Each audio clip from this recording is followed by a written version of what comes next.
In this video, we're going to take a look at how you can answer or reject an incoming call on the Samsung Galaxy A53. So first, I'm going to give myself a call. And when you receive an incoming call, to answer the call, all you have to do is simply swipe across.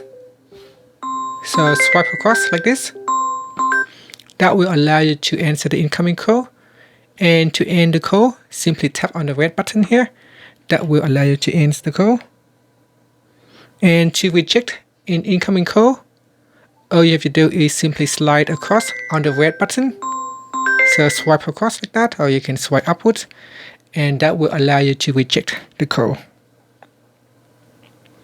Now you can also reject the call with a text response. So you can swipe up like this.